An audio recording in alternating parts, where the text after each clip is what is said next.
Shubor nakaslem jong Nongsan Hima. UMDC jong Karambray constituency uba bajak pingrum. Ubalong working president Karambray Jerngam Block Congress Committee. Rengkat pat kinongkit kam jongka. Haka arpo pratarik uleber hajar arpo ar. Kilalet ban IT daka jing thok ban mi no nakaseng Congress. Habayakren bat UMDC halor ka jing mi no jong u bat kinongkit kam. Ulaong bakadaw kaday nakajing yashrut palat hapo kaseng Congress. Omtang hapo ka jilla. Henry hakari barok kaway.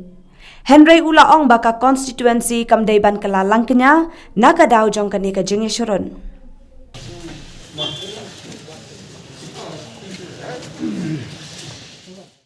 Lai ka seng Congress ka jing yashrut kamday tang hapo state jongi day kaday na borok koy kari India. Di manta ka seng Congress ka seng charge tang atli ka jilla.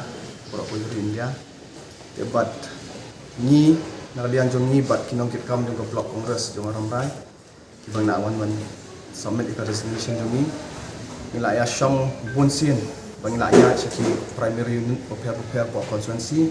Bang nila shin ya berai ngin resign na party Congress namar ba kamday kadaw ka jongi kabangi hambi na ko party Congress ndray kadai ka jing shrut palat kini ki bahe jong party Congress baka pra ka party Congress do kat ne tengingim ko banong kilangnya na ka jing shrut jong ki ba ngingin pensni constituency na jong ndray pasyam ndray constituency hapoy do punta de ki ba resign bat nga mentasni de working president jong ka block di ba island ning do de di mahila presiden ru idang nama ni pala resign bani vice president jong Garo Zone executive member jong Garo Zone dekat secretary jong Karambray Jerngam Block Congress Committee ki executive member ki delegate jong DCC baru ki list ki dan hangnya baru bagla resign apa nga baru kabut ke Karambray Block Congress Committee baru koi kemudian show baru koi long dan setengah tukatnya dari kituru long sawan hadir kat tukatnya ki kata kita kajing wan ben resign jonga kalau ba